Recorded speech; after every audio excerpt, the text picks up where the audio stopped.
Então,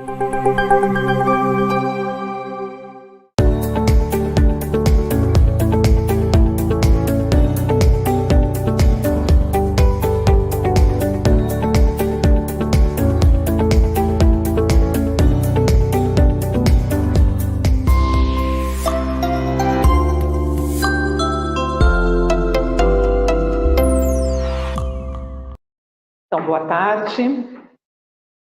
Meu nome é Sandra. Vou fazer primeiramente a descrição, né, a autodescrição para aqueles cegos que não podem ver, né, quer dizer, para cegos verem, né. Então, boa tarde. Sejam todos bem-vindos à live do GEP, Grupo Espírita Paulista, que é formado pelas instituições Aliança Espírita Evangélica, Federação Espírita do Estado de São Paulo, FESP, União das Sociedades Espíritas do Estado de São Paulo, a USE, e a União Fraternal dos Discípulos de Jesus. Eu vou fazer então a minha autodescrição, né? Eu uso óculos, tenho aproximadamente 1,70 m, estou hoje vestindo uma roupa estampada com predomínio do verde, e gostaria de convidar o Luiz Amaro, diretor da Aliança Espírita Evangélica, né, para fazer a nossa prece inicial. Obrigado, Sandra. Prazer estar aqui. Boa tarde a todos, boa tarde nossos participantes aqui presencial e a todos que estão assistindo novamente. Eu sou o Luiz Amaro, sou um rapaz de terceira idade já, né, 60 a mais, calvo, estou usando a camisa branca, atrás de mim tem uma tela que nós não vamos usar, mas é uma parede branca. Então, pedimos a todos que recolham na sua intimidade, conectando, sintonizando o nossa guarda, nosso mentor, nos entregando ao espaço onde nós estamos, relaxando nosso corpo, respirando profundamente, no diapasão da tranquilidade, da serenidade, para que possamos sentir a espiritualidade que nos circunda. Não só o nosso anjo da guarda, mas todos os nossos irmãos que vibram no bem, na luz, procurando nos unir neste momento em que vamos nos alimentar espiritualmente, convidando a todos a elevar o padrão de sintonia com o mais alto, procurando sentir a energia dos espíritos de luz que vibram e nos ajudam no dia a dia. Lembramos de Maria, Mãe de Jesus, Espírito que nos acolhe, nos envolve e nos iguala nesta humanidade que fazemos parte. Sentimos o fortalecimento, também o toque sensível que Maria tem para com todos nós. Nos preparando para que possamos entrar em faixas vibratórias de puro amor, que é o que Jesus tem para conosco. Compartilhando da sua presença, compartilhando da sua mão estendida, o olhar compreensivo, alimentando a todos nós esta energia da amizade e da irmandade. Assim fortalecidos, sentindo essa presença, caminhamos espiritualmente com Jesus até Deus nosso Pai. Onde entremos na sintonia do Pai, abrindo-nos imensamente. Deixemos que o sentimento de gratidão brote no fundo do nosso coração para o nosso Pai amoroso, causa da nossa presença aqui, neste momento. O Pai é quem nos deu todas as condições, a vida, a criação, a oportunidade de viver mais um dia, de todo o aprendizado, de todos os desafios. Pai amado, abençoa-nos nessa tarde, nos ajude a nos inspirar a buscar o melhor deste momento. Pai nosso que estás no céu, santificado seja o teu nome, venha a nós o teu reino. Seja feita a tua vontade, assim na terra como no céu. O nosso de cada dia dá-nos hoje. Perdoa nossas dívidas, assim como perdoamos os nossos devedores. Não nos deixe cair em tentação e livra-nos do mal. Graças a Deus.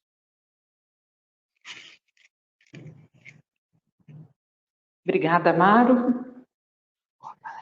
E nós vamos hoje ouvir sobre o tema Paz e Violência, o panorama social e atual. Quem vai nos brindar com esse tema é o Felipe Félix. Ele participa do movimento de unificação desde 2008, atuando junto ao Departamento de Mocidade da USE, São Paulo, tendo atuado, até 2021. É integrante da assessoria de unificação da USE São Paulo também. Profissionalmente, ele é oficial do Corpo de Bombeiros de São Paulo, trabalha na Escola Superior de Bombeiros, coordena os cursos de resgate e abordagem técnica a tentativas de suicídio. Tem formação em Direito, com especialização em Direito Constitucional. Após a nossa palestra, o Felipe responderá às perguntas do público aqui presente, que serão formuladas durante a exposição dele. Seja bem-vindo, Felipe. Obrigado.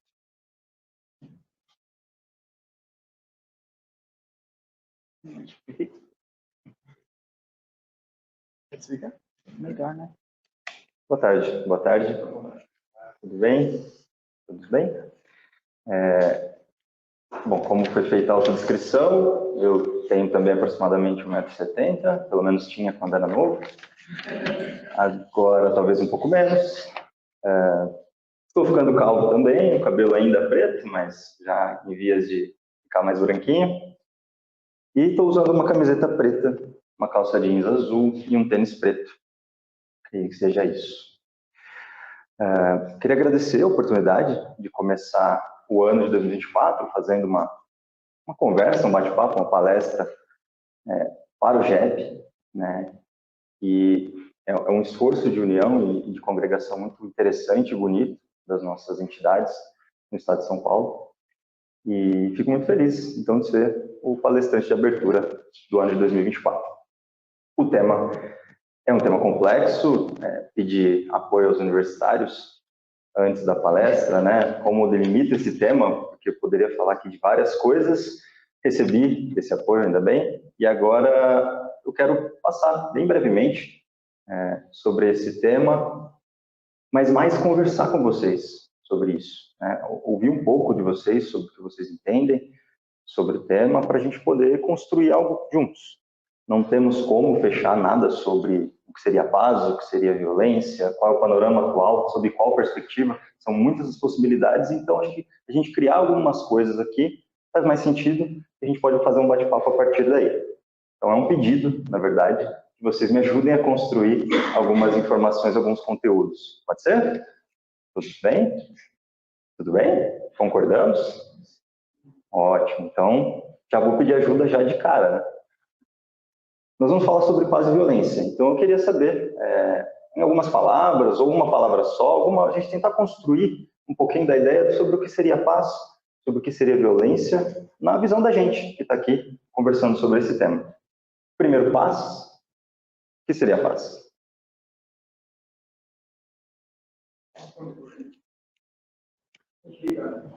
Eu liguei. Oi, Felipe. Olá. Roberto, PESP.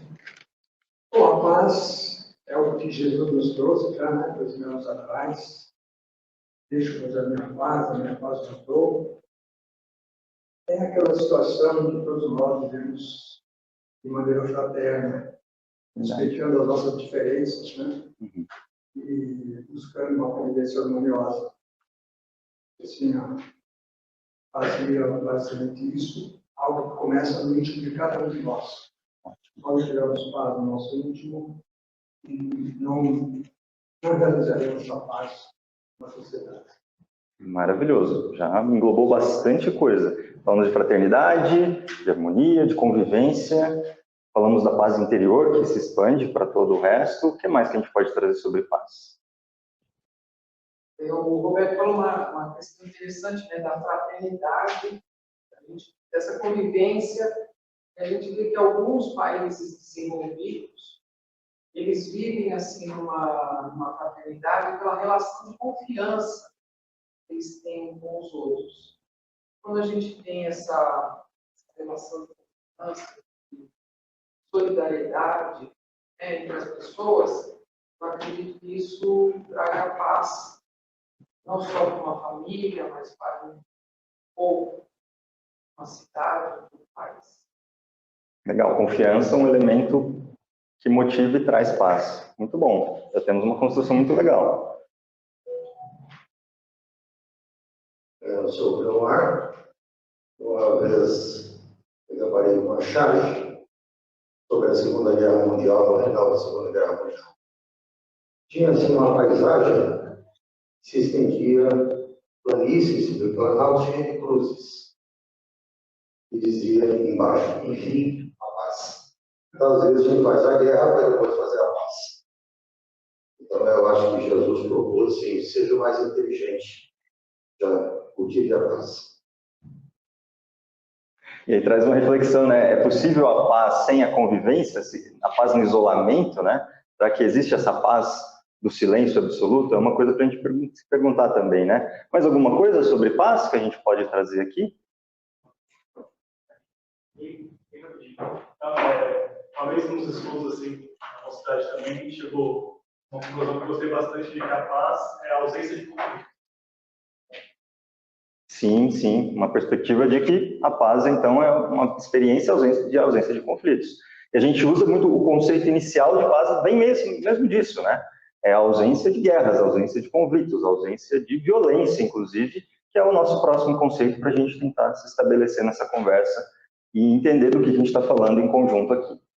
O que é violência? Pode repetir pessoas, mas também tem que trocar, não pode ser com as mesmas pessoas. Bom, a violência está baseada no egoísmo, né? Naquela posição que eu tenho, pessoal, que é impor ao outro. Então, ela vai totalmente contra, por exemplo, a lei de igualdade. Está lá no livro dos Espíritos, né? Eu não aceito o outro da forma que ele é, e eu quero que ele seja da forma que eu penso, da forma que eu vejo, né? Então, isso causa a violência, a questão do poder, né? De eu impor também o meu poder sobre o outro, a dominação, algo que está correndo, né? No mundo atual, infelizmente. Então, essa briga de poder que gera violência. Mas também a violência no âmbito até pessoal, né? Nós temos um problema sério atual no nosso país, infelizmente, do feminicídio, né? Da violência doméstica. Doméstica também, não só do homem com a mulher, mas crianças. Então, é aquela situação que a pessoa está, de certa forma, desconectada, né? Do seu entorno. Procura impor a sua posição sobre as demais.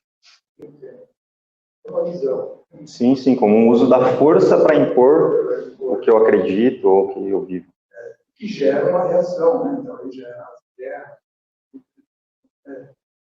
Nós estamos vendo, infelizmente, ameaçando se estender, né, no mundo atual. Mas, enfim, como disse lá o nosso colega, às vezes a gente precisa da guerra para ser capaz, né? Não deveria. Melhor seria que não fosse assim. Sim. Mais alguma contribuição sobre violência? Posso passar aqui. Obrigado. Uma perspectiva histórica, né? Minha área de trabalho, é um processo civilizatório. Há um processo civilizatório. Desde a formação, da transformação do hominídeo, todo aquele processo de evolução humana. A questão do território. Tem que contar que nós temos toda uma herança genética, reptilínea, o medo. Nós pegar o Darcy Ribeiro, que era um grande antropólogo do Brasil, e colocar.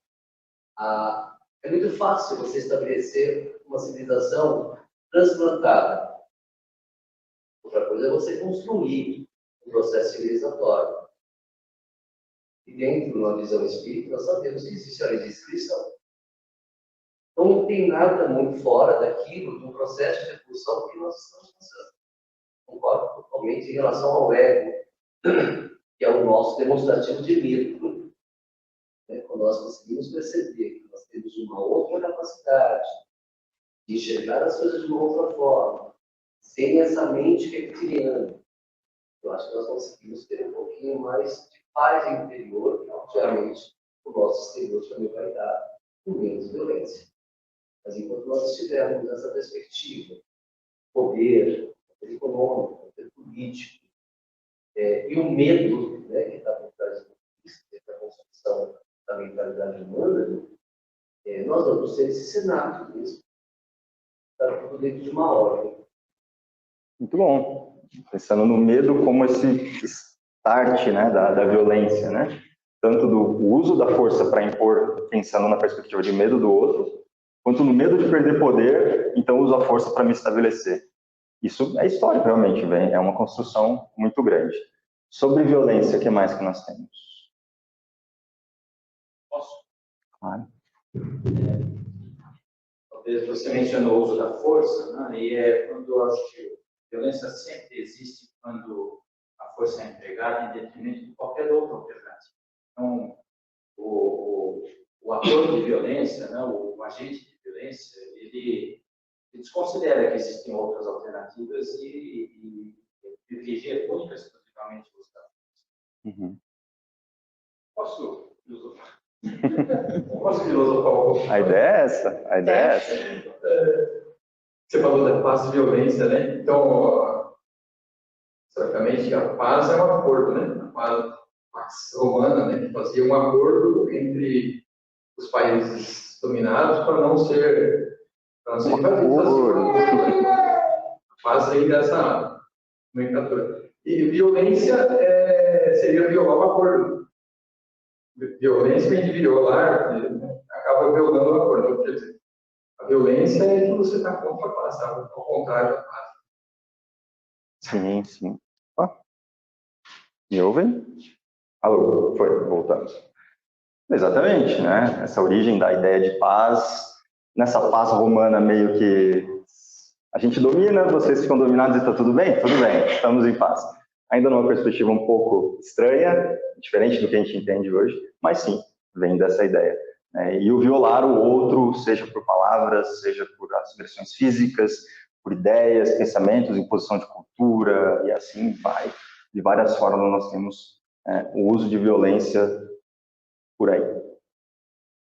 E para terminar o nosso título, que a gente falou de paz e violência, e agora a gente fala um pouquinho desse nosso contexto atual, eu queria saber de vocês, se na perspectiva de vocês, e não precisa estar certo ou errado, a ideia nem é construir um certo e errado, mas só enxergar como a gente vê, o nosso contexto atual hoje, ele é um contexto mais violento, mais pacífico, e a gente pode também dar critérios do porquê a gente pensa dessa forma. E eu preciso ouvir vocês. Eu não escrevi nada, não construí nada. Eu quero só tirar de vocês e a gente construir uma coisa junto, tá?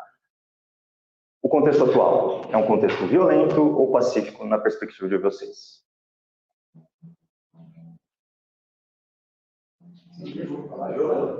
Pode falar. Eu acho que como até o nosso colega ali falou, né, sobre o aspecto antropológico, a violência sempre esteve presente, né? Apenas que, talvez no passado, com a mídia, com as telecomunicações que não estavam tão desenvolvidas, muita coisa ficava meio sem saber, né? Acho que a violência sempre esteve presente, se a gente olhar a nossa história, né, uma história de guerras. Agora, atualmente, o que nós falamos, né, nós espíritos, dizemos que nós estamos passando por uma fase de transição. Essa fase de transição planetária que nós temos é uma fase que foi já prevista por Jesus no seu sermão profético, né? Ele fala em termos dramáticos, mas simbólicos, né?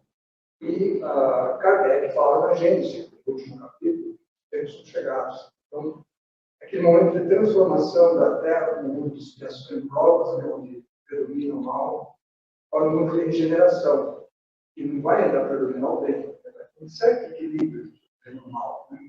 Mas é bem melhor do que esse mundo atual. E aquela coisa essa transição é sempre dramática, né? Todo período de transição é como a formação de uma pessoa, né? Quando chega na adolescência, é um período de crise, né? De transformação para a fase de adulto. Então, de certa forma, nós estamos passando por esse estágio, né? E aí, acho que assim, é importante a gente fazer da visão espírita, de que é uma situação que, às vezes, o pessoal olha o mundo e fala, não tem jeito, né? Mas é como se fosse assim, as coisas do parto, né? O nascimento de uma era nova, um horizonte mais luminoso, vamos colocar assim. Só que para a gente chegar nisso, cada um de nós, temos que fazer a nossa parte. Então, acho que nós, espíritas, mesmo adiantando o final do tema, nós temos o nosso papel, né? Levar a paz, né, nesse mundo, então, levar os nossos princípios, né, a nossa visão de quem realmente nós somos, né? Espíritos imortais, que não estamos presos a essa vida corporal. Eu acho que isso é um ponto importante que nós temos para ajudar a fazer essa travessia. Isso acho que ajuda a nós atravessarmos esse momento crítico, como passa e já vem isso já, como o Kardec mesmo fala, começou no final do século XVIII, né? Continua até hoje, a gente não sabe quantos séculos, talvez ainda não como essa transição vai ocorrer, mas uma hora nós vamos superar. Sim. Então, nesse momento de transição, com mais complexidade, a gente tem uma percepção. E eu queria saber, vocês percebem o mundo como mais violento, menos violento, muito pacífico? Como vocês percebem o mundo hoje?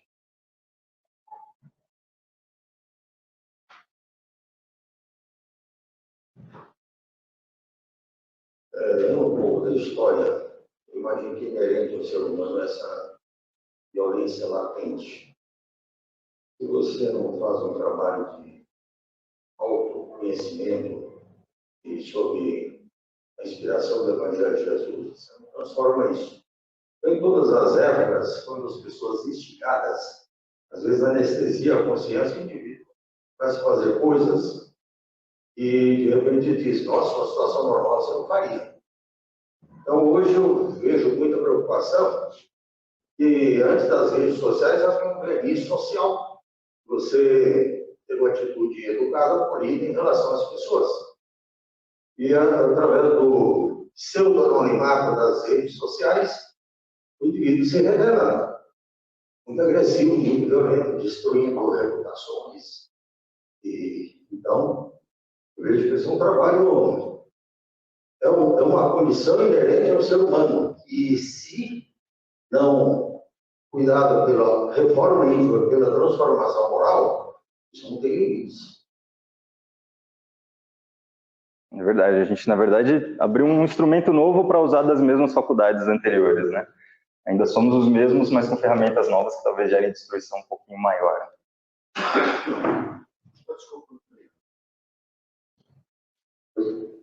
Bom, a ONU, acho que, se não me engano, no ano passado, ela cunhou um termo para descrever a situação mundial. Nós estamos num ambiente de forte crise. São muitos fenômenos acontecendo de forma disparada. E isso, junto com o que o Roberto colocou, que a gente tem uma superexposição midiática por todos os meios, né, que a gente vai. Então, acho que muitas vezes é normal que a gente se sinta até angustiado com esse volume de informações que a gente recebe. Por outro lado, quando a gente olha os indicadores do nosso país, a gente vê que os indicadores também, objetivamente, apontam que a gente está numa situação diferente, talvez, do que nós atrás. Então, tem dois desafios aí nesse cenário de violência. há um ambiente, talvez por conta dessa transformação, esse processo de transformação que o nosso planeta está passando, mas há um ambiente de policrise, vamos dizer assim, de eventos acontecendo toda hora. Esse tempo foi galgado no ano passado, sem esses recentes eventos que aconteceram no final do ano. Para colocar assim, não é nem o tema de dezembro, vamos dizer assim. E há essa discussão também dentro da nossa sociedade. Acho que os valores que a gente consegue trazer, e essa mensagem de Jesus de trazer o amor nos nossos corações, que eu acho que no dia é isso me remete àquela frase do Gandhi, o Emmanuel, na Segunda Guerra, tem uma mensagem dizendo que a paz interior independe do que está acontecendo lá fora. Então, a gente vê esses dois movimentos. O movimento, talvez, de aumento dessa compreensão, dessa busca da paz, ela passa pelo nosso processo de transformação de dentro para fora, né? Não os processos de acomodar as situações, talvez eu ouvi falando das redes sociais. As redes sociais estão potencializando coisas que estão dentro de nós. Elas sempre estiveram lá. Elas não criaram esses efeitos. Então, acho que isso mostra esses dois lados. O lado de que há um movimento de pacificação da sociedade, de mais mobilização nesse sentido, né? E esse movimento de buscar esse processo interior. Do outro lado, vamos dizer assim, né? A gente vê as policrises acontecendo, tanto no ambiente, né, vamos dizer assim, externo, quanto no nosso ambiente mais próximo desse nosso. Eu acho que vocês já me deram bastante munição para a gente continuar a conversa. Vou deixar vocês descansar por alguns minutos. Mas eu acho que a gente já conseguiu conteúdo suficiente para dar uma fechada numa parte boa da nossa conversa de hoje, que é justamente entender o que o tema nos propõe de conversa. Quando a gente olha para a violência e para a paz, a gente tem uma grande dificuldade de entender do que a gente está falando. E resumindo aqui, né, nessas condições externas e internas, de se sentir tranquilo, de ter fraternidade com o seu próximo, de países não se agredindo, de acordos sendo feitos, a gente consegue ter uma visão do que seria uma paz nesse contexto do macro para o micro, né? do todo, do conjunto, do coletivo para o indivíduo. Nós também pensamos em violência e olhamos desde a nossa história, de nós como seres, mas também de nós como sociedade, como a gente foi se construindo por meio da violência ainda. E a gente tem essas relações violentas nesse macro, que é o que a gente consegue lembrar muito mais facilmente, porque a gente olha para fora. Não, porque as guerras, os países, os conflitos, e todos estão lá fora, né? Está longe. A gente usa a terceira pessoa para citar isso. Mas a gente também lembrou aqui desse conflito interior que nós temos, às vezes, em nossos lares, na nossa comunidade pequena ali em que a gente convive, ou individualmente mesmo, quais conflitos nós estamos aqui dentro, e será que nós lidamos com ele de forma um pouco mais pacífica ou mais violenta, e aí vai depender do nosso estado de espírito. Fechando essa conceituação, a gente vai para esse olhar do mundo. Nós somos induzidos, e aí depende da bolha que cada um está inserido, a gente usa muito as redes sociais, então isso faz bastante sentido no mundo atual. Nós olhamos e enxergamos coisas como uma policrise, e só isso, ou nós conseguimos enxergar também, apesar dela, ferramentas, instrumentos, organizações, buscas coletivas e individuais na direção da paz.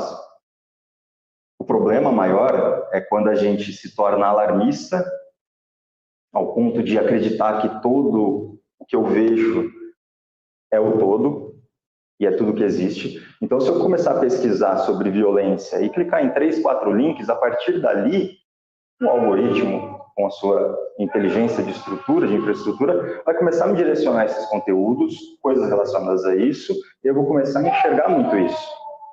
Se eu não me preocupar com o alarmismo de acreditar que só isso existe, eu vou tomar atitudes que eu vi de pessoas muito próximas a mim. Vou citar alguns exemplos. Vamos estocar água e comida. Estamos perto de uma grande crise para acontecer. Outra amiga minha. Eu não vou viajar nessa virada de ano, há poucos anos, porque nós estamos à beira de um cataclismo, então a gente precisa parar, eu não posso ir para a praia com vocês, nós vamos ter que ficar aqui e vamos ficar em casa, gerando medo, pânico e um adoecimento interno por falta de perspectiva, uma visão muito fechada. Então esse alarmismo nos faz muito mal. Num outro extremo, numa outra ponta, a gente tem um conformismo também, que sem uma visão mais espiritualizada, sem uma visão mais aprofundada e talvez um pouco mais expandida diante do que nós acreditamos e entendemos por verdade, nos faz olhar e falar, olha, não tem jeito. Olha o que está acontecendo aqui, ali, aquilo, acolá, e a gente achou que tinha melhorado, a gente achou que tinha passado, mas a gente deixa de olhar para todo o entorno dessas organizações que estão trabalhando, dentro e fora do país, para melhorar as condições de vida das pessoas. A gente deixa de olhar para a nossa condição mesmo local, em que algumas instituições ou mesmo famílias se reúnem para melhorar a sua forma de conviver, pessoas estão trabalhando, propagando, criando livros, técnicas, métodos, para fazer com que nós vivamos melhor em comunidade. E se a gente não olhar para isso e ver que há perspectiva, eu me conformo e me aposento da possibilidade de buscar paz. Estamos num mundo muito violento, não tem jeito, vamos fugir disso, e aí talvez o isolamento ou a perspectiva das cruzes no cemitério, só lá então, enfim, teremos paz. E ambas as posturas nos fazem muito prejuízo, né? Uma nos amedronta e nos faz fugir da sociedade, e aí eu contei alguns casos que literalmente pessoas fugiram da sociedade por medo do que poderia vir, e a outra nos faz apático e deixa que as coisas aconteçam porque deve acontecer. A proposta espírita, e aí eu vou remontar nas obras da codificação mesmo, é uma proposta um pouco diferente. Talvez a gente possa ler isso nas entrelinhas de algumas perguntas que são bem interessantes, como a lei de destruição que foi comentada aqui. Ela está comentando que existe dentro da lei da natureza um algo de destruição, que na verdade seria uma transformação, uma renovação, mas nós interpretamos dessa forma. Existe a exacerbação do uso dessa mudança pelo homem, que aí sim a gente tem destruições negativas criadas por nós, que não tem sentido algum, mas que nós usamos talvez para nos estabelecer como poderosos, para nos manter vivos ou qualquer coisa do tipo ao longo da nossa história. Mas existe uma lei ali. E quando a gente vê as perguntas seguintes, há respostas muito interessantes que falam que toda essa exacerbação, ou quando as perguntas são sobre guerra, toda essa violência causada pelas guerras, ela nasce do indivíduo. Ela nasce da nossa incapacidade ainda moral e intelectual para podermos lidar diferente com os conflitos. E aí, é uma separação importante que a gente precisa fazer. Nós teremos divergências, naturalmente. E elas não são negativas por si. Discordar não é negativo de forma alguma, elas nos fazem crescer, inclusive. Tem coisas que não existe certo e errado, né? Uso tênis azul ou preto hoje? Não tem certo e errado. São duas opções válidas, viáveis. E aí pode ser que minha esposa tenha uma opinião e eu tenha outra. E nós divergimos sobre esse ponto. O problema é que nós estamos acostumados, nós nos construímos com o uso da violência para a resolução de conflitos.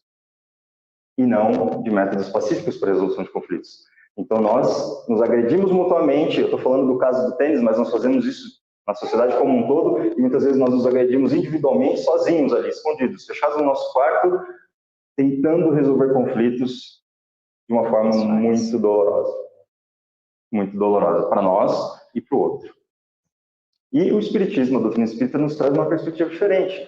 Olha só, quando a gente tiver condições morais e intelectuais, naturalmente, gradativamente, as coisas se transformarão.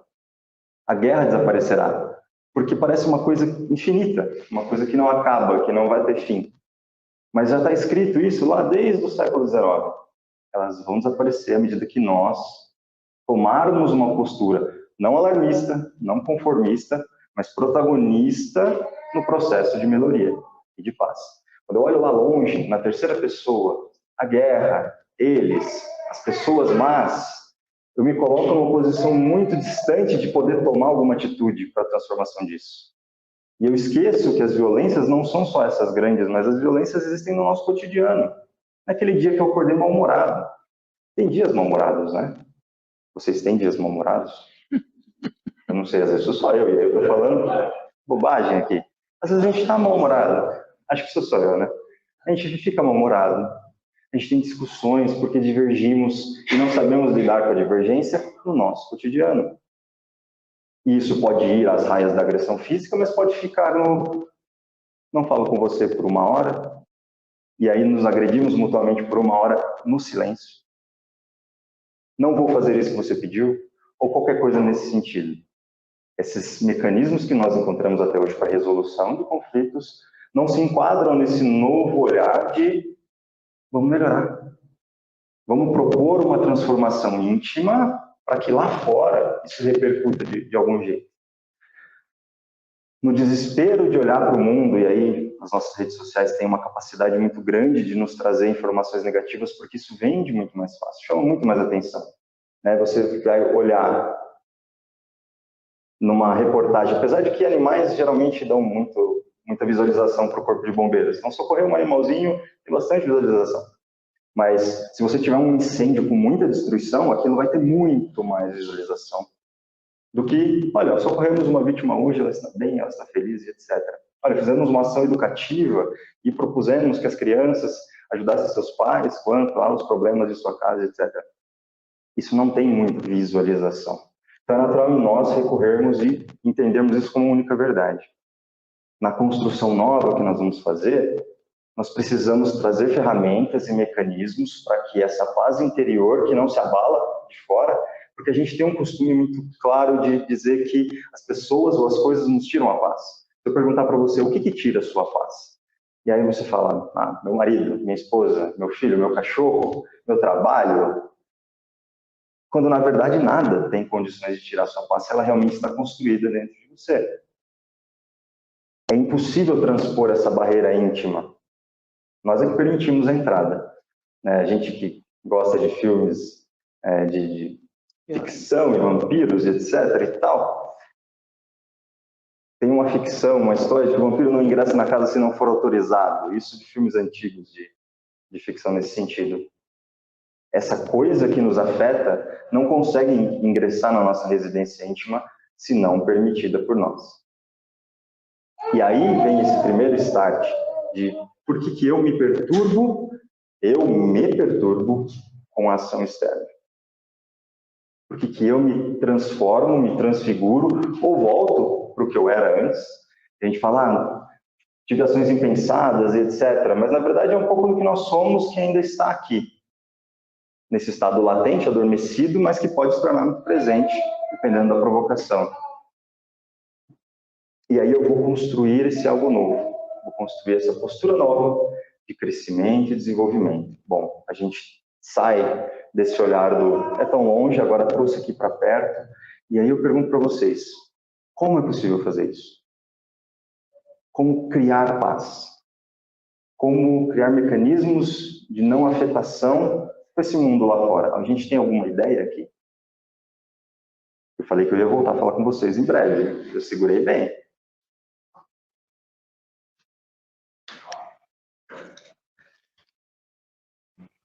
Eu estava pensando aqui... Levanta aí mais um pouquinho. Estava pensando aqui que o mecanismo de criar paz realmente é solidariedade. Acho que não está funcionando. Então, eu estava pensando aqui que o mecanismo de criar paz é a solidariedade. Né? Hoje a gente vê um mundo muito desigual. Então, antes da gente falar de amor, a gente sabe que a miséria leva à violência. Né? À medida que a gente... tem uma música que fala, né, que a terra, né, a gente precisa melhor repartir o pão.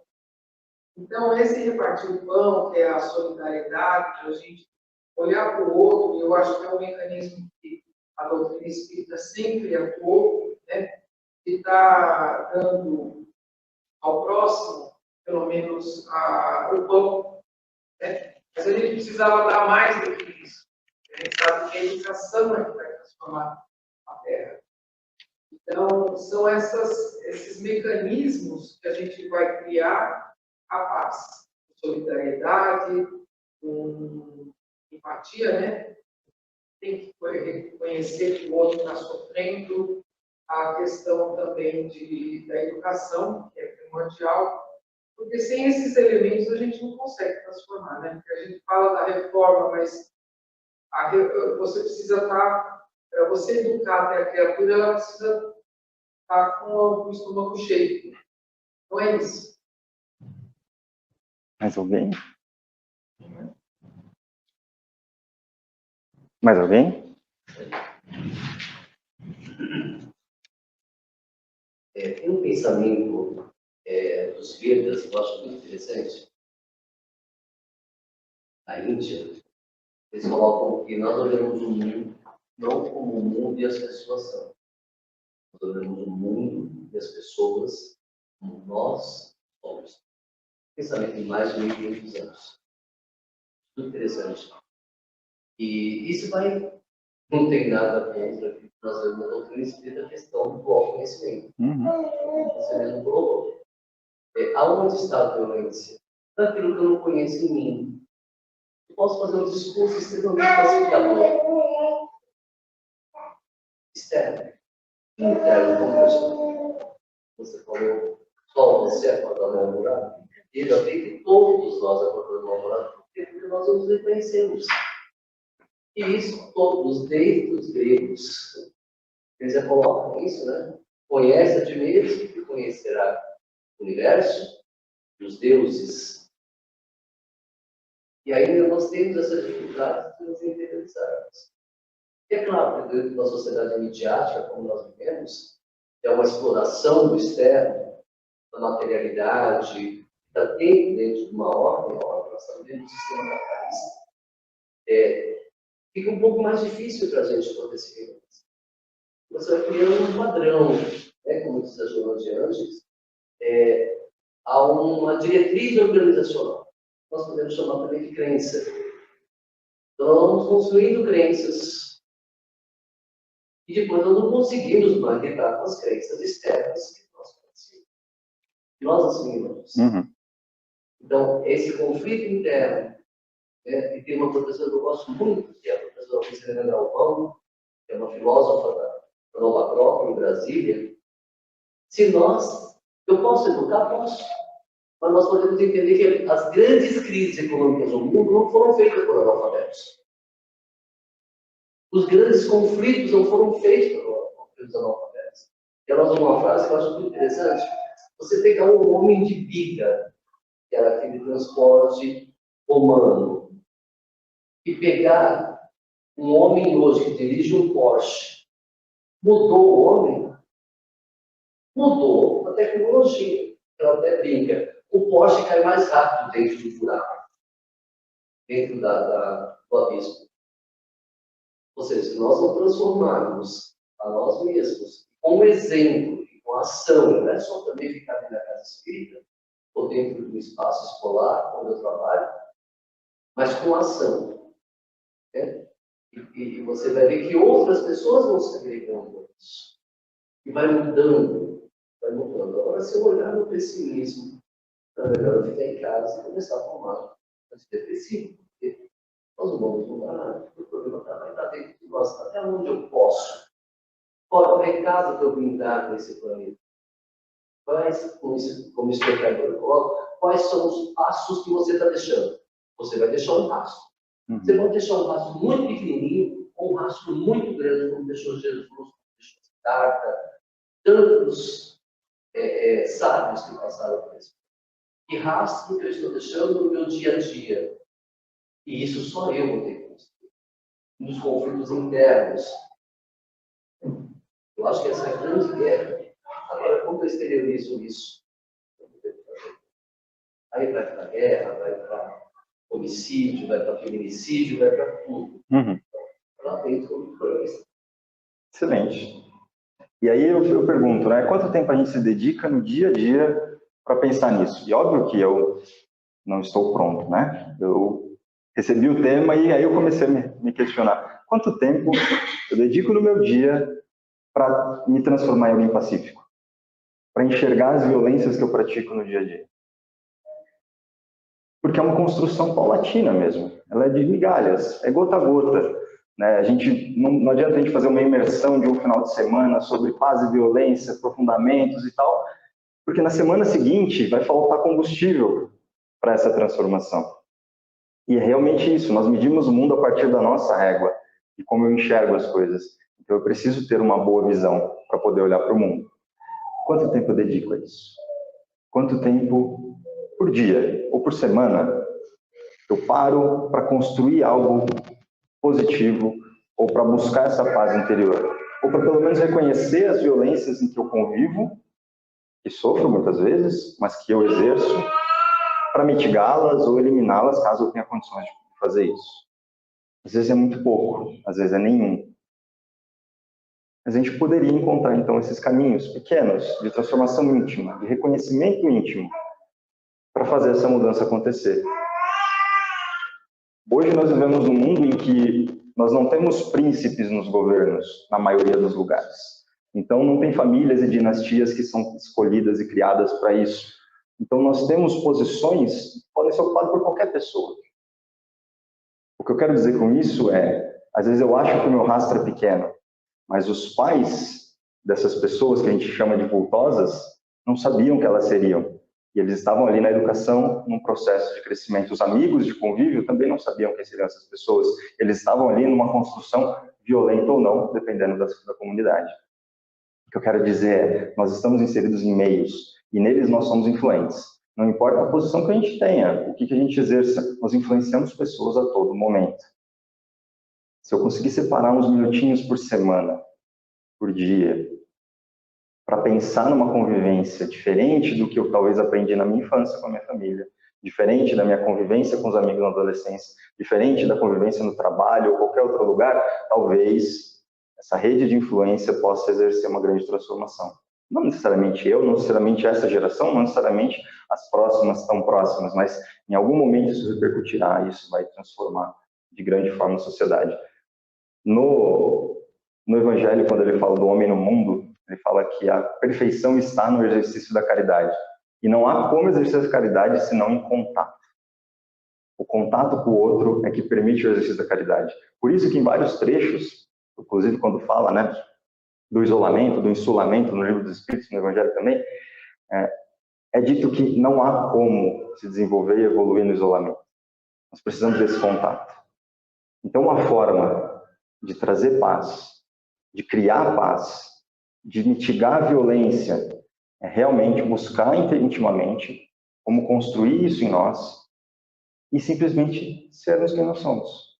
Essas pessoas um pouquinho melhores. Porque o falar é muito tranquilo. Eu fui lá, estudei, me preparei, dei uma pesquisada, descobri uma forma de conversar que é fácil, que eu faço perguntas e vocês fazem a palestra para mim, o que é muito tranquilo.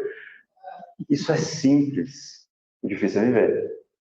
O difícil é esse gota a gota, dia a dia, e essa construção que vai influenciar o outro. Então, dizer sobre paz é uma tarefa até tranquila. Experienciar a paz, viver a paz. Ser pacífico, no máximo que for possível, porque nós não fomos criados assim, né? E isso tem uma causa, um motivo nessa sobrevivência que a gente busca manter da nossa espécie, da nossa existência. Isso é uma coisa natural que nós talvez tenhamos dado uma distorcida ao longo do tempo, porque a gente viu que o poder é bom. Mas, de toda forma, é possível fazer diferente do que eu aprendi. Mas aos poucos. Porque a gente olha, às vezes, como uma coisa, uma tarefa impossível, né? Mas a reforma íntima, a evolução, e aí eu pego esses grandes exemplos da humanidade, eu olho para Jesus e falo, olha só, Jesus, a minha referência, claro que é. Mas se eu for medir a distância, eu acho muito longe, né? Eu tenho dificuldade de chegar lá mentalmente e falar, não, mas ele é Jesus, né? Já tem uma trajetória muito mais antiga que a minha e tal. Mas os passos são curtos, e eles é que levaram Jesus a chegar onde chegou.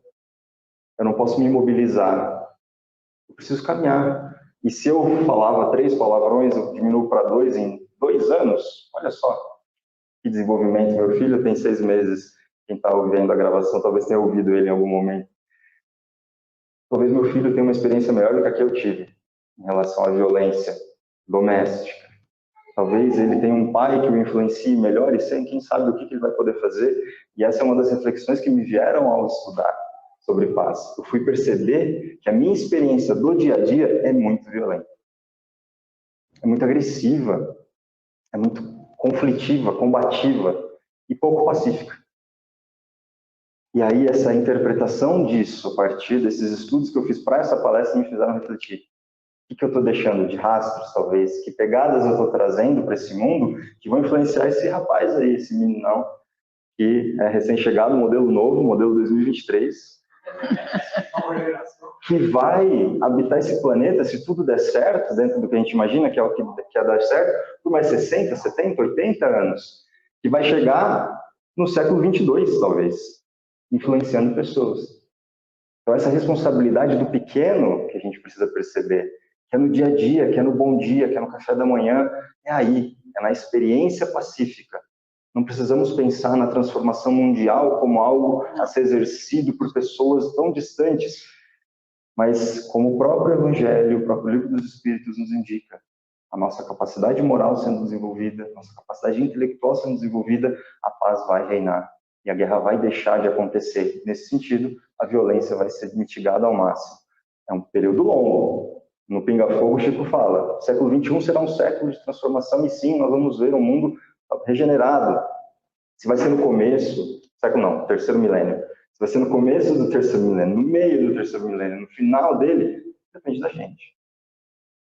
Mas ao invés da gente buscar essas soluções grandiosas e longínquas, no íntimo, no dia a dia, nesse dia de hoje, como lá 919A nos diz, no dia de hoje, que gotinha de pacificação eu consigo colocar? E amanhã é outra. E depois de amanhã eu tenho que voltar no dia diante de ontem, porque eu não consegui manter.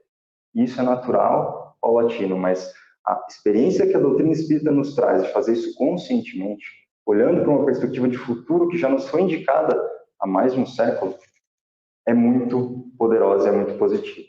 Então, eu encerro minha fala aqui com essa proposição de que a gente transforme o mundo, motive a paz a partir das nossas pequenas ações como espíritas, e aí sim propagar essa paz para o mundo inteiro.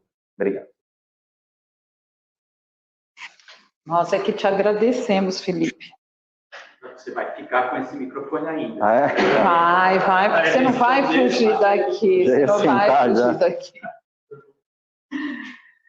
Eu estava pensando durante a tua fala aqui, como a tua não, você é mais novo do que eu, mas como a nossa vida, da maioria dos que estão aqui hoje, era diferente quando a gente, na convivência da família, recebia como exemplo... Eu esqueço da câmera. Ser.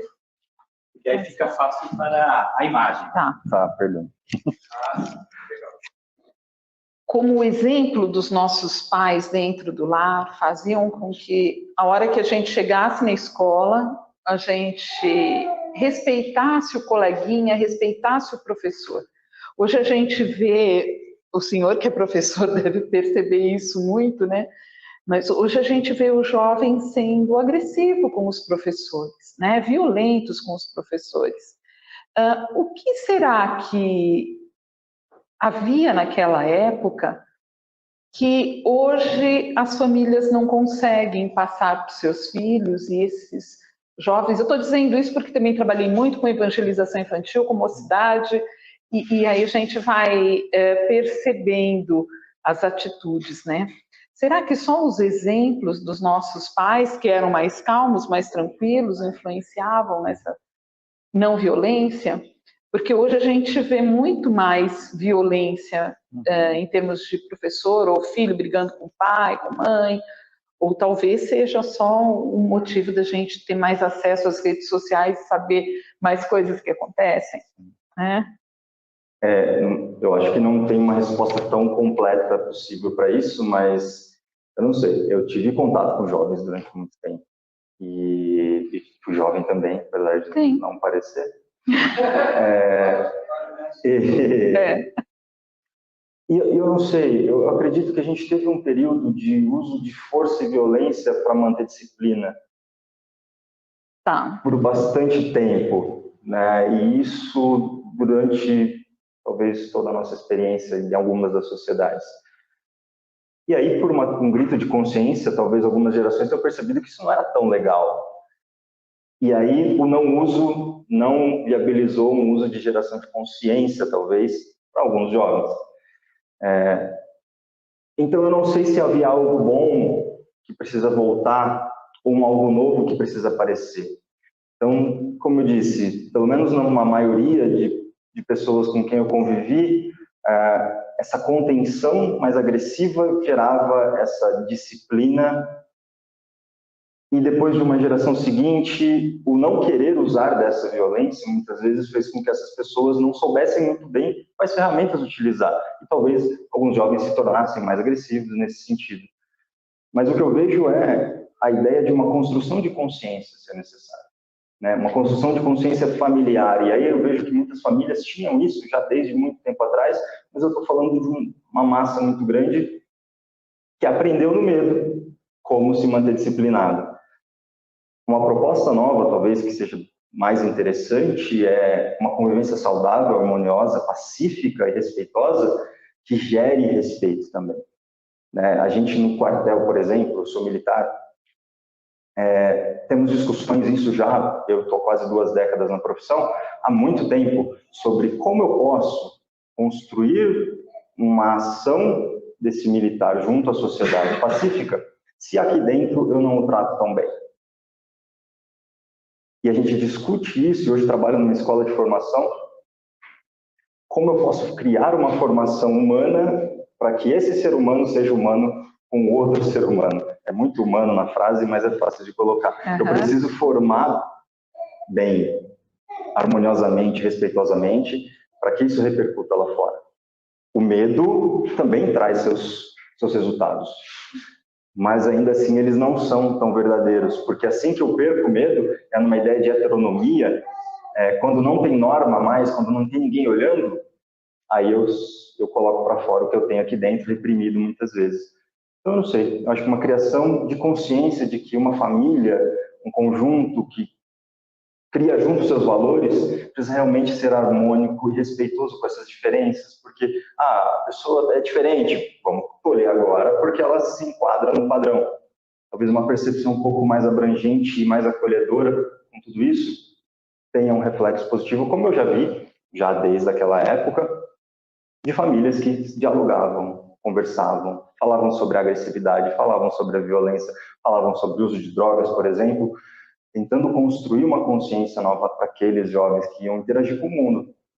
E por se sentirem respeitados, eles iam lá fora, respeitavam pessoas e voltavam e diziam para essa família o que eles estavam tendo experiências, para que elas ajudassem a construir conceitos novos a partir dessa realidade. Uma resposta meio longa, não resolve o problema, mas eu acho que é um pouco disso. Talvez uma disciplina muito fechada fez com que pessoas não quisessem mais isso, mas talvez também não soubessem o que fazer.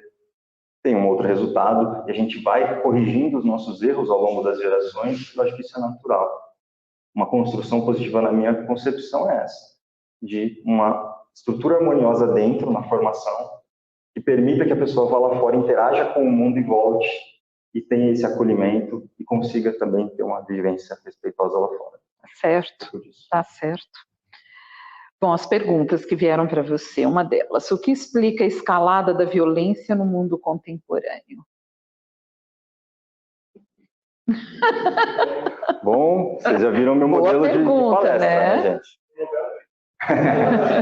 Se eu conseguir explicar isso em alguns minutos, eu serei contratado e não voltarei mais para esse país.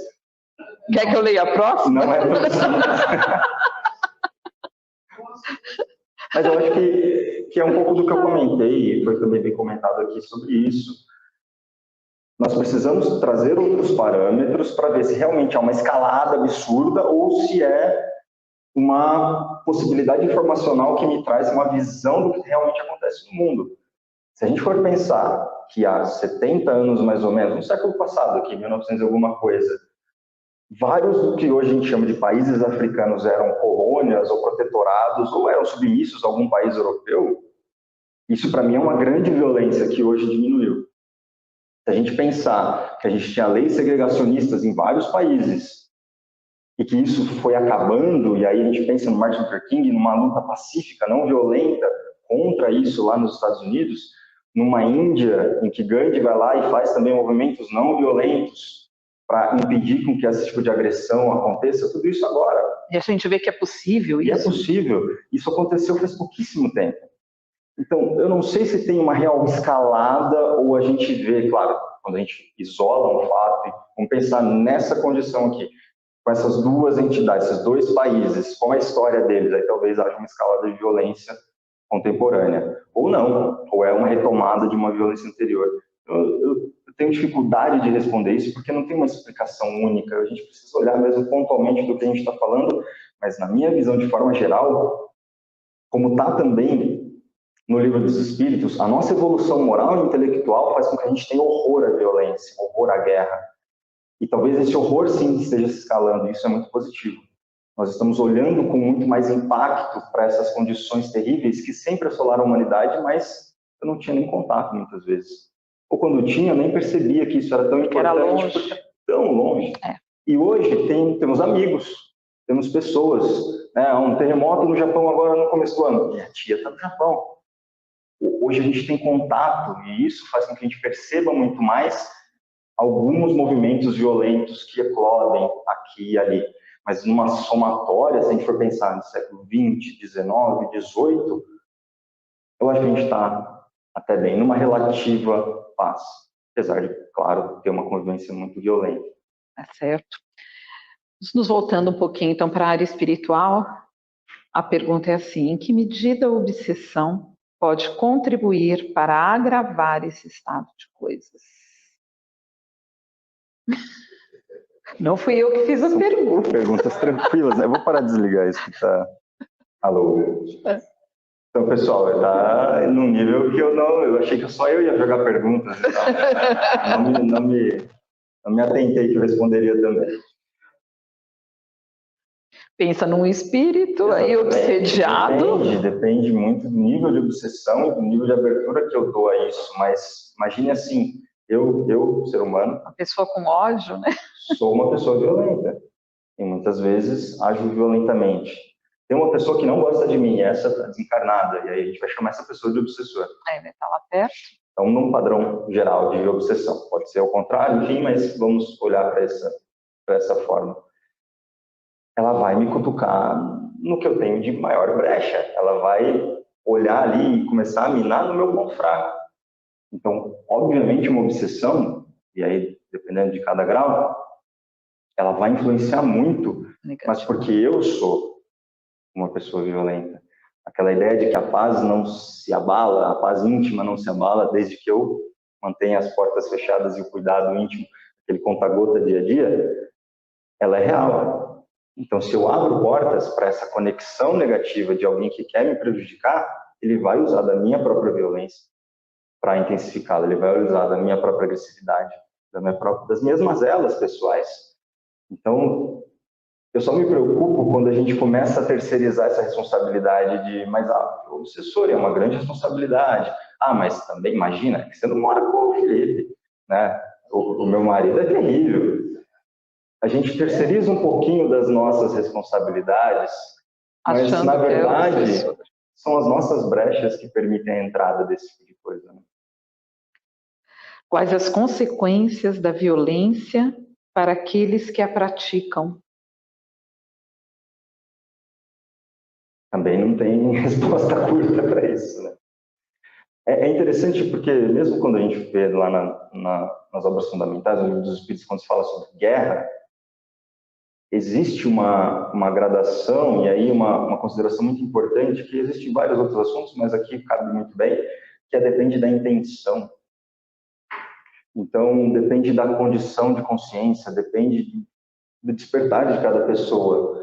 Obviamente que qualquer exercício de violência intencional, ele gera repercussões para aquela pessoa, que podem ser repercussões terríveis ou oportunidades de reforma e de melhoria, a depender do nível de consciência daquela pessoa.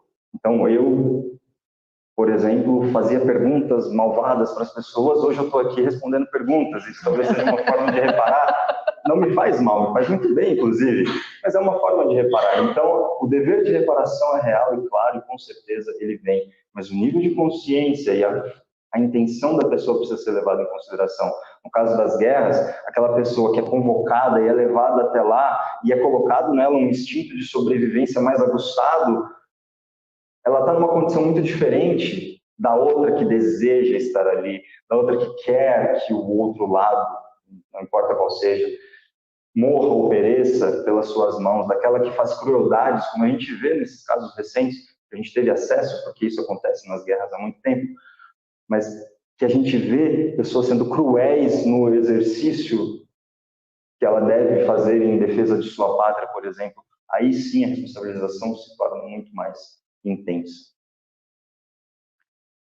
Bom, eu não sei como está o nosso tempo, aí vocês me avisem, tá? Temos? Ah, então tá bom. A gente pode encurtar então, também. Tá bom. Não, a outra pergunta.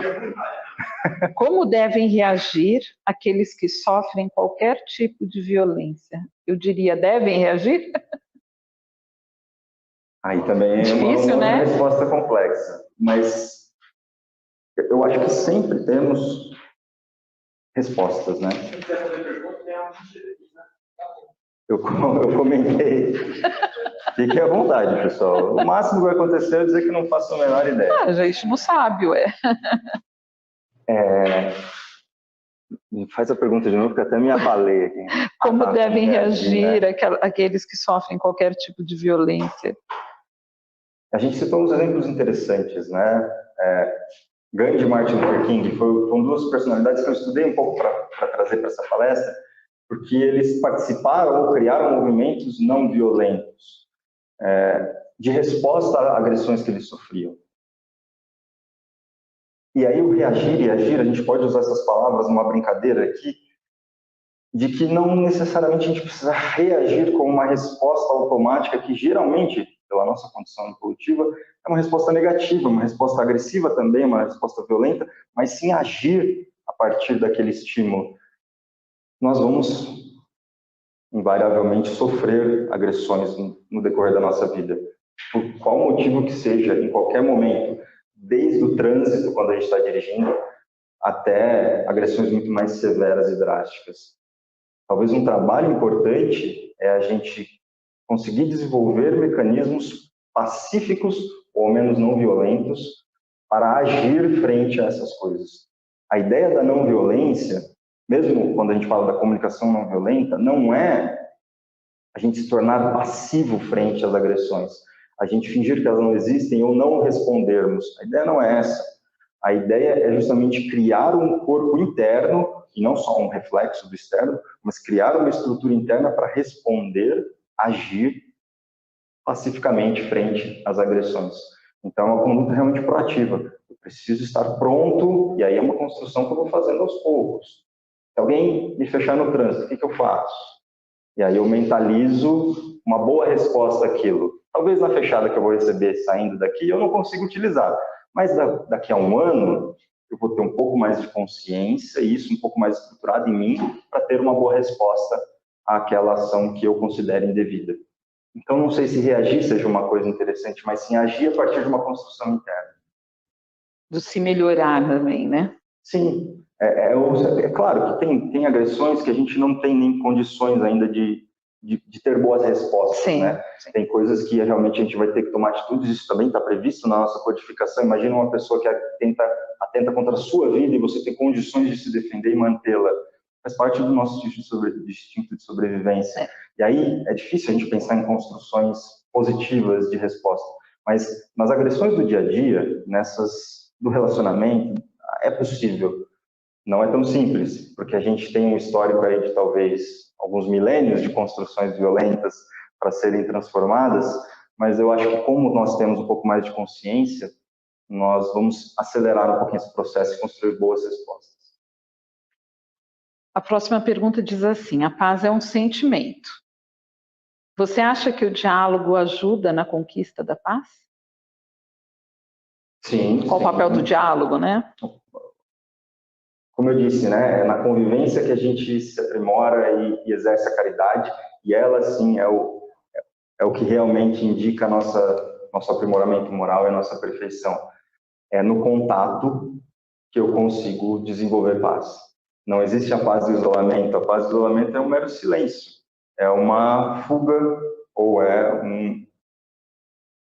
um fechamento às possibilidades de interação da vida. O diálogo, ele tem papel fundamental nessa transformação. E aí eu lembro da comunicação não violenta, porque é uma coisa que eu sou paciente, internado nesse processo de tentar ser menos violento na comunicação. Eu falava que eu era entusiasta disso, né? Mas eu percebi, estudando para essa palestra, que na verdade eu estou na UTI, tentando sair de lá, tentando ser menos violento na minha comunicação. E eu acho que o papel é fundamental, porque é a partir disso que começam as relações, as interações, é a partir de como eu me expresso com o outro e como eu vejo a expressão do outro, para mim, é que eu consigo transformar a sociedade ou a comunidade à minha volta, ou a mim mesmo também, é na relação. Então, o diálogo tem um papel fundamental. Um bom diálogo tem um papel fundamental. Sabe, quando a gente está olhando para o outro, e eu brinco muito disso quando eu falo das minhas aulas lá, às vezes a gente interpreta o outro a partir de coisas que nós estamos sentindo. Por exemplo, acordei mal-humorado hoje e alguém me olha e está de braço cruzado e fala, não está prestando atenção na minha fala, não está nem querendo estar aqui. Mas, na verdade, o ar-condicionado está no 15 e a pessoa está tremendo de frio tentando se aquecer, mas eu não consigo enxergar. E aí eu vou responder aquilo a partir de uma interpretação minha e vou ser agressivo na minha fala com aquela pessoa muitas vezes. Esse comunicar a partir das informações que eu recebo sem reflexão é muito prejudicial. Buscar me encontrar em mim, e aí as ferramentas dessa comunicação não violenta, o que mexe em mim quando eu vejo alguém de braços cruzados enquanto eu falo? Quais suas necessidades não são atendidas? Será que eu tenho algo a pedir para aquela pessoa, para que a nossa convivência seja mais plena possível? Será que tem algo a ser pedido para que essa pessoa possa me retribuir? Será que tem alguma pergunta que eu preciso fazer? Lá nós temos alunos, os nossos alunos são todos adultos, têm formação, capacitação para ser bombeiros, e eles têm filhos. Às vezes eles viraram a madrugada cuidando do bebê. Hoje eu sei disso porque eu tenho o meu. E antes eu não imaginava esse tipo de coisa. E aí você vê um aluno ali sem atenção, sonolento, perdido. Por que será que ele está dormindo? Exatamente, ao invés de agredi-lo e cobrar dele a atenção devida à minha fala, talvez fazer boas perguntas. O que está acontecendo? Por que você está assim? O que você precisa para ter mais atenção? Posso te ajudar de alguma forma? Etc.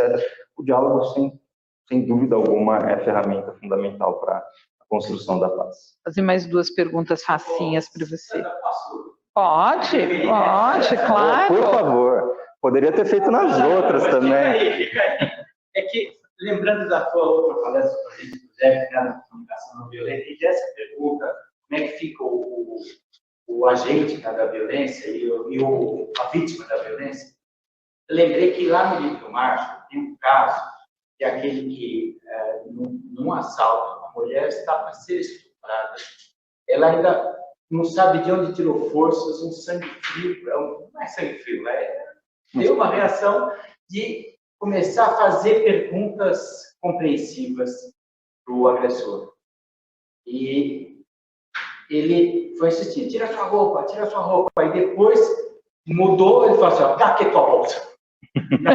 Mudou o objeto da violência, né? Uhum. Então, quer dizer, a vítima acabou assumindo um diálogo de ouvir, né? De, mas você está fazendo isso porque você está com uma dificuldade e tal. Então, é algo surpreendente, né? Numa violência urbana que a gente tem vivido e tal.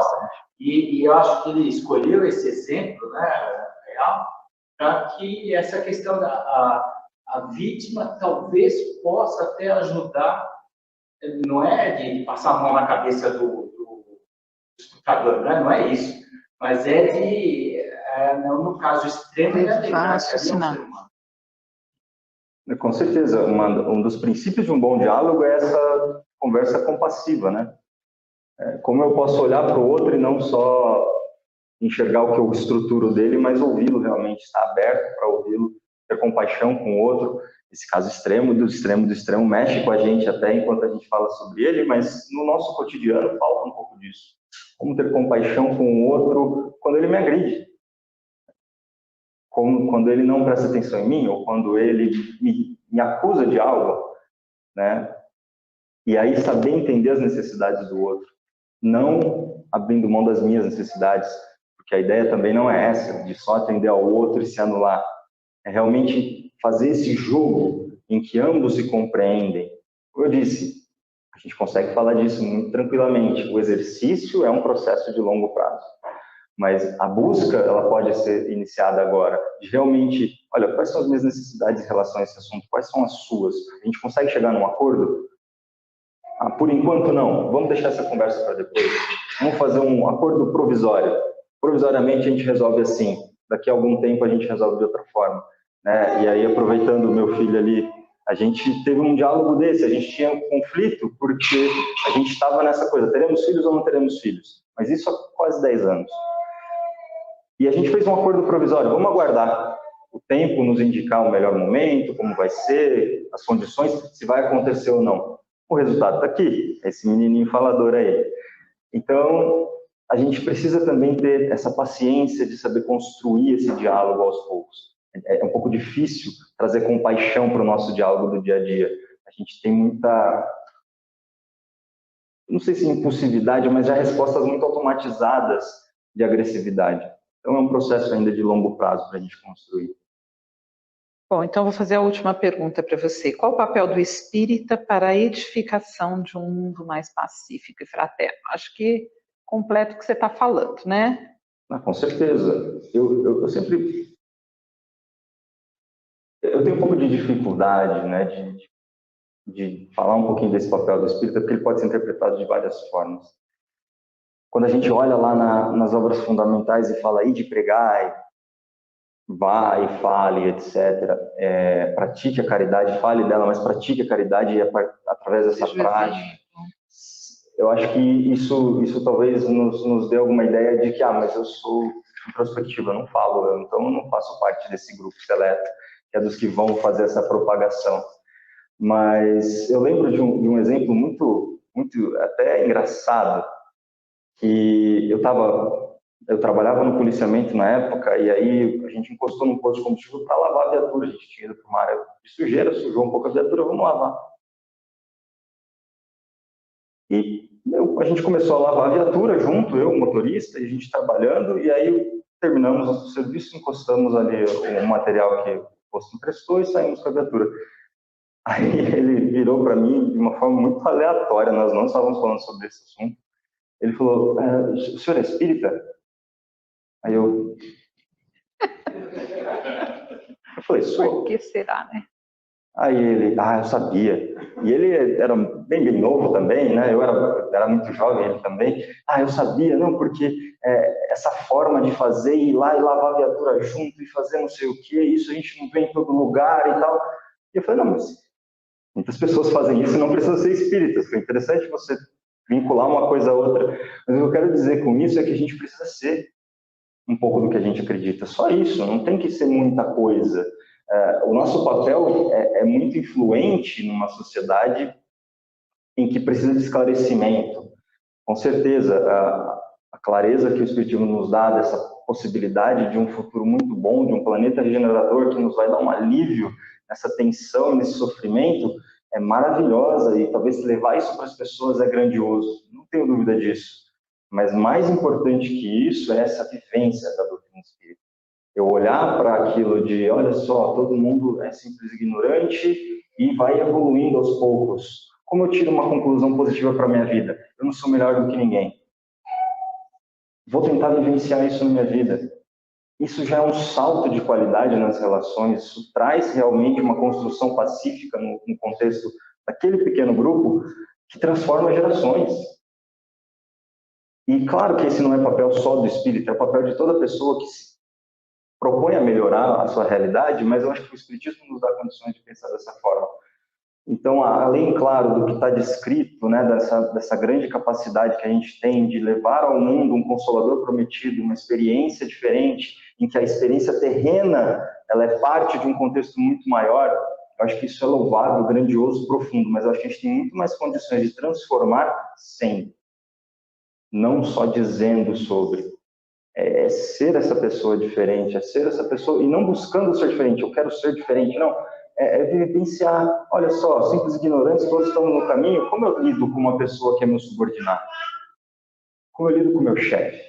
Como eu lido com uma pessoa que vem no meu estabelecimento fazer uma compra e ela está sendo agressiva? Eu acho que esse profundo do íntimo do espírita é que vai fazer a diferença para a pacificação. Muito obrigada, Felipe. Vamos encerrar as perguntas para você. Agradecemos muito a sua participação, estar aqui conosco. E eu gostaria de lembrar a todos que esse evento está sendo gravado, né?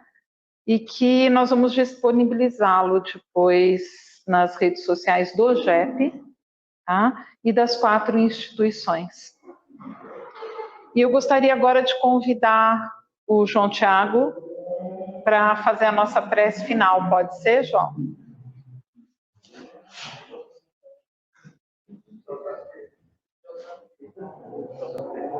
JT. Faz, por favor. Boa tarde a todos. Meu nome é João Tiago, JT, só me conhece. Eu tenho 1,83, né? Cabelos pretos, uso óculos, estou com uma camisa amarela. E nesse instante gostaria de convidar a todos que, com os olhos fechados, em oração, possamos sintonizar a figura de Jesus, aquele que veio nos deixar a sua paz, para que possamos seguir a nossa caminhada, seguir aprendendo e vivenciando o Evangelho de amor, a fim de transformarmos em pessoas melhores. Então, assim, Pedro, embainha tua espada, e aquele que te ferir a face esquerda, oferece a direita. Perdoa não 7, mas 70 vezes 7 vezes, a fim de que possamos, nessa caminhada de amor, de justiça e de paz, alcançar a nossa evolução e sermos pessoas melhores, fazendo desse mundo um mundo melhor. Obrigado, querido Mestre Jesus.